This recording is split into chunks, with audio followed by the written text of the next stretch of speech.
Salut tout le monde, j'espère que vous allez bien. On se retrouve aujourd'hui dans une vidéo qui me tient vraiment à cœur. On va tout simplement analyser le dernier match que j'ai arbitré. Donc j'en avais parlé dans mes projets il y a environ un mois, 2 mois. Le fait de pouvoir filmer mes matchs avec des analyses. La qualité sonore du match n'est pas énorme, c'est pas moi qui ai filmé, c'est une des deux équipes qui m'ont envoyé le fichier du coup. À l'avenir, je vais essayer de créer cette petite série qui me tiendrait très à cœur d'en gros de vous filmer tous mes samedis, vous montrer c'est quoi la vie d'un arbitre amateur quand on se rend en match, l'échauffement, la préparation, la partie administrative, un peu tout. Évidemment, il y a des choses que je pourrais pas filmer, mais au moins filmer l'entièreté du match avec pourquoi pas les dialogues que je dis sur le terrain. Donc restez à l'affût, ça risque d'arriver très prochainement. Aujourd'hui, j'ai arbitré un match de niveau U15 Régional 1. C'était donc l'équipe de Guéret qui s'opposait face à l'équipe du ESA Brive. N'hésitez pas à mettre un petit like, on va essayer de peaufiner ça dans les vidéos à venir, j'ai envie de dire. Et on part du coup pour l'analyse.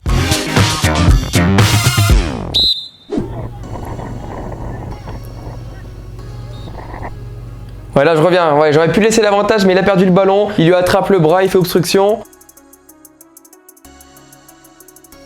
Je lui demande rapidement de s'enlever parce que c'est très chiant de dire à chaque fois aux joueurs de s'enlever, j'ai pas envie de mettre un carton pour ça. Là le SAD, j'aurais pu lui dire de se reculer. Vous avez vu, il était assez près, normalement c'est 9,15 m. J'aurais pu lui dire, c'est vrai.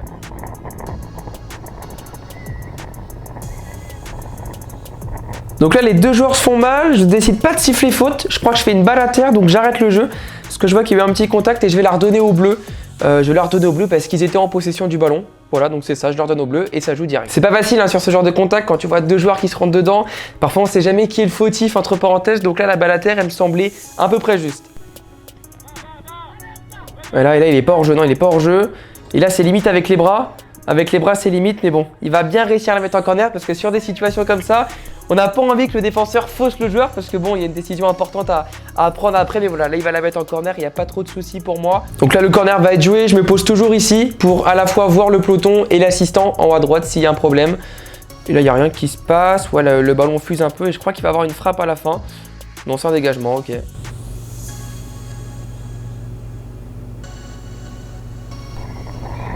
Ouais, là je reviens sur la faute, c'est ça, hein, il lui fait une petite semelle. C'est pas grand chose, mais après la passe, il lui marche dessus. Du coup, je préfère revenir à la faute parce que je me suis dit qu'ils vont perdre le ballon. Donc là, je vais me positionner, je lui dis bien de garder le ballon. Il faut toujours que je donne des petits coups de regard pour voir s'il n'avance pas le ballon. Le mur, c'est 9,15 m, donc je fais à peu près 11 pas. Hein, au niveau de tes pas, tu calcules au début de saison combien ça fait.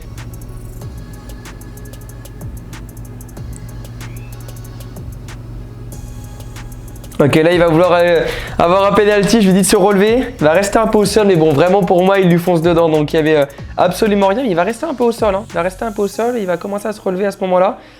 Puis après, il va me demander pourquoi j'ai pas sifflé. Et je vais lui dire, hein. Je vais le voir, je lui demande déjà si ça va bien parce qu'il était resté un peu au sol. Mais je lui dis que voilà, pour moi, il y avait strictement rien.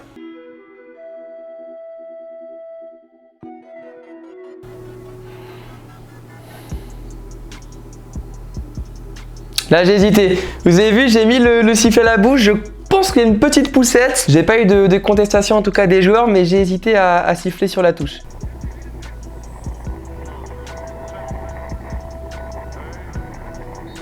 Là je vais siffler faute, voilà, parce que bon il fait quand même obstruction sur le numéro 11, il lui prend un peu le pied, de derrière on le voit pas très bien mais de devant c'est mieux.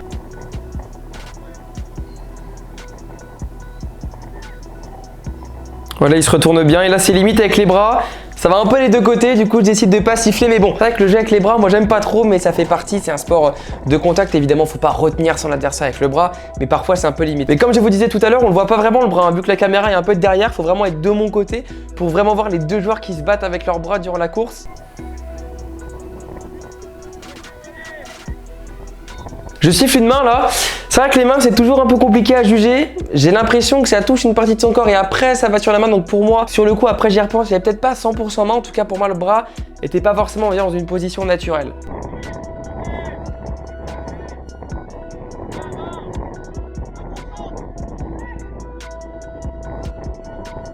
Je l'ai pas précisé, mais à chaque fois que ça part en contre-attaque, toujours un petit coup d'œil au niveau de l'arbitre assistant, parce qu'on n'a pas les bips, hein, vous savez les bips pour le hors-jeu. Le gars en gros il appuie sur le drapeau à bip. Dans votre bras vous avez un bip, donc là vous sifflez, mais là il n'y a pas de bip, donc je suis un peu obligé à chaque fois de regarder si l'assistant lève. Donc c'est un petit coup, il faut aller vite parce qu'en même temps il faut regarder quand même l'action.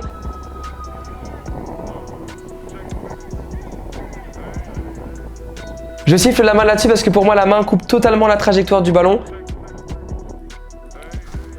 Je lui demande bien de venir à l'endroit de la faute. C'est vrai que c'est important, les joueurs ils ont souvent tendance à se décaler et j'ai pas le droit de toucher le ballon. Il faut que ce soit toujours le joueur en fait qui amène le ballon. Donc moi je lui montre l'endroit mais je ne peux pas le prendre en fait.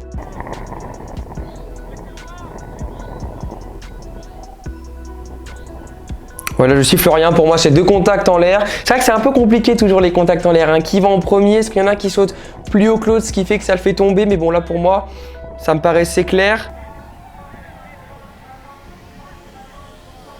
Là dans ces moments-là, quand on voit qu'un peu le joueur le ceinture pas mais ses limites, je dis toujours en voix haute, sans les bras. Normalement vous l'entendrez dans les prochaines vidéos parce que bon là le micro était pas bon, mais dans ces moments-là j'essaie de dire sans faute, sans les bras, c'est important.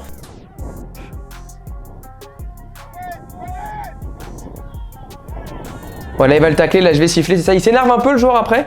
D'après mes souvenirs, il est en train de venir contester, donc je lui dis bah ça a été sifflé. Voilà, ma décision a été prise, il n'y a pas besoin d'en rajouter des caisses parce que bon, il commençait un peu à s'énerver. J'ai décidé de rien dire au joueur qui l'a taclé, ou peut-être je lui ai dit doucement, je lui ai peut-être dit ça. Pour moi, voilà, c'était pas méchant. Il est en retard, il le tacle, il n'y avait rien de dangereux.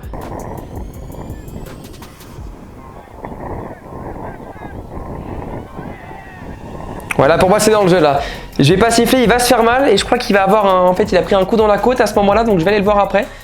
J'attends qu'il y ait une... Voilà, là je siffle ici parce qu'il, comment dire, il le déséquilibre et je reviens. On n'aura pas l'image du blessé, le caméraman n'a pas voulu nous la donner. En tout cas, voilà, je lui demande s'il va bien. Voilà, il était par terre, c'est vrai qu'il avait assez mal. Il y a évidemment le soigneur, j'appelle ça la spéciale soigneur, il va me regarder, il va montrer la blessure, en gros, pour que je sorte un carton. La règle, c'est simple, quand il y a un soigneur qui rentre sur le terrain, même si le joueur a plus ou moins mal, il doit sortir. Et voilà, dès que le joueur a repris, je lui dirai de revenir d'un signe de la main. Donc voilà, c'est la mi-temps, je fais rentrer tous les acteurs du terrain tout simplement au vestiaire. J'avais eu l'impression plutôt avoir maîtrisé mon match, il n'y a pas eu de carton, il n'y a pas eu de grosses fautes, c'est pas vraiment monté en intensité méchante, on va dire. Donc pour le moment, l'esprit de jeu était là. Donc c'est parti pour la deuxième mi-temps, je me mets ici. Vous devez toujours vous mettre à gauche dans le camp de l'équipe qui engage. Ensuite, je vais compter les joueurs. Là, je suis en train de compter les joueurs. Il faut bien qu'il y ait 11 joueurs de chaque côté parce que ça peut arriver qu'une équipe joue à 10 ou bien une équipe est à 12. Bon, une équipe qui est à 10 et qui n'a pas pris de carton rouge, j'ai envie de dire, c'est un peu leur problème. Mais s'ils sont en surnombre, je dois intervenir. Donc là, c'est dans un petit espace, je suis un peu loin. Là, dans ce moment-là, on m'a dit de vraiment rentrer dans le couloir. Hein, vous voyez, les couloirs avec les lignes, je suis un peu loin. Ouais, là je gêne un peu là. Là le joueur me reproche d'avoir un peu gêné l'action. Je pouvais pas vraiment m'attendre que le ballon revienne ici, mais il faut vraiment faire attention parce que là si tu touches le ballon, t'es un peu dans la merde. Là il va être hors jeu je pense. Hein. Ouais, là directement je regarde tout de suite l'arbitre assistant. Dès qu'il y a une passe en profondeur comme je vous ai dit, le petit coup d'œil sur l'arbitre assistant sur le côté. Donc là il y a hors jeu tout simplement. Je vais lever mon bras au moment où je siffle. Ensuite je le rebaisse. J'attends qu'il repose le ballon et dès qu'il va reposer le ballon normalement je vais relever mon bras. Ouais, là j'étais allé il était allé un peu vite. Je m'attendais pas qu'il fasse une passe. En gros c'est pour dire que c'est un coup franc indirect. Comme ça quand tu as le bras levé, si le joueur marque directement, bah, il n'a pas le droit vu que c'est indirect. Ouais, là c'était limite. Là je décide de pas siffler. Pour moi il touche le ballon. C'est un peu au moment où le joueur redescend. Voilà, de toute façon il y avait touche pour eux. Dites-moi vous ce que vous aurez fait. Il faudrait la revisionner plusieurs fois celle-ci. On n'a pas un super angle de vue. Après c'est pas parce qu'il touche le ballon qu'il peut pas faire mal. Mais voilà, il touchait le ballon, le joueur arrivait un peu en sautant. Pour moi il n'y avait rien.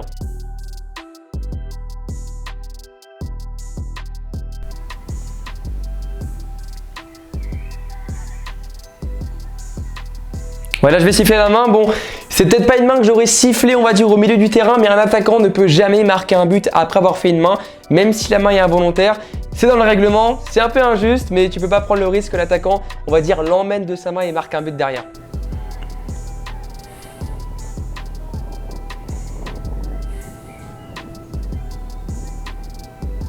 Là, je laisse l'avantage parce qu'on va dire qu'il le ceinture un peu et ça permet de profiter à l'attaque. Bon, de toute façon, il n'y a pas de but dans ce match comme je vous ai dit, mais en tout cas, voilà, ça donne une petite occasion qui vont rater. Mais dans ces moments-là, c'est quand même beaucoup plus intéressant de laisser l'avantage que tout de suite siffler.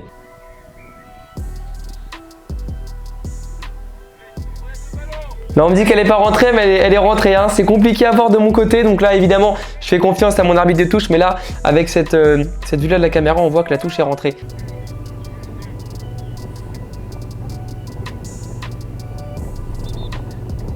Je la donne au jaune. Je sais pas si je déjuge l'assistant parce que bon évidemment les assistants ne sont pas officiels donc ils aident beaucoup. Voilà, on leur remercie. Mais si jamais on a un doute, on peut les déjuger. On peut aussi déjuger comment dire un assistant officiel. Mais voilà, un assistant officiel, il y a une communication différente. Mais donc ça m'est arrivé dans ce match parfois de déjuger l'assistant. C'est pas par ego, par arrogance ou quoi que ce soit. C'est juste que je suis vraiment sûr de la touche et que pour moi l'assistant s'est trompé. Là je vais siffler parce que bon, il fait pas une énorme faute, mais encore une fois c'est sur un défenseur, il y a un contact et si derrière il récupère le ballon, il y a de grandes chances qu'il marque, donc je peux pas laisser passer des fautes sur les défenseurs. Là je lui demande de reculer, c'est ça, parce que bon, il y a quand même des joueurs parfois qui en abusent de ça, hein, avancer, puis au moment de tirer ils avancent encore parce que là on va voir, regardez. Regardez là, il va avancer un peu pour prendre de l'élan et au final, il gagne beaucoup de mètres. Donc je dois être attentif. Enfin, tous les arbitres doivent être attentifs dans ces moments-là. Voilà, je siffle l'avantage. Ouais, je décide de revenir à la faute, c'est ça. Je siffle l'avantage parce que bon, on a quand même le bras qui fait obstruction. Et pourquoi je reviens à la faute? J'aurais dû revenir à la faute un peu plus tôt parce que si un avantage revient en arrière, il y a des chances qu'ils se font reprendre le ballon et que l'attaque peut les marquer. Donc un avantage, ça doit être toujours vers l'avant. Si ça revient en arrière, je préfère siffler et les faire repartir. Voilà, regardez là. Là, sa gueule, là, je commence à me faire insulter un peu. Et puis là, en fait, il va l'envoyer. Et au début, je capte pas parce que là, quand on le voit comme ça, c'est vrai qu'il envoie le ballon assez loin pour moi. Voilà, il voulait faire une louche et se replacer. C'est pour ça que je vais pas forcément venir le voir ou lui dire quelque chose. Mais c'est vrai que j'aurais pu faire un peu plus attention parce qu'au final, le ballon va passer, je crois, au-dessus du filet et va rebondir derrière. Donc ça va nous faire perdre évidemment un peu de temps. Voilà, là, ça gueule un peu là. Ça gueule un peu, il y a des petits énervements parce que bon, il y a comment dire l'assistant. Je vais déjuger l'assistant. Pour moi, la touche, elle est jaune plusieurs fois.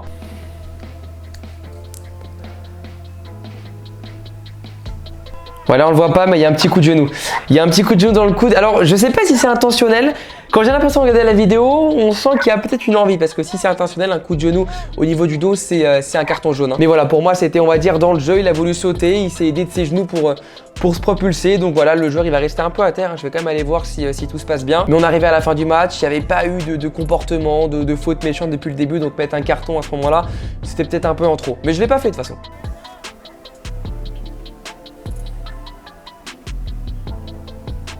Voilà, il va avoir une faute. Bon, c'est un peu compliqué à voir, mais en gros, il va un peu mal le tacler et du coup le faire trébucher. Et j'ai décidé de siffler la fin du match sur ça. Il y avait une très bonne ambiance, franchement, si jamais il y a des joueurs qui voient cette vidéo. J'ai trouvé de très bonne mentalité. Les coachs, je les ai trouvés très respectueux aussi.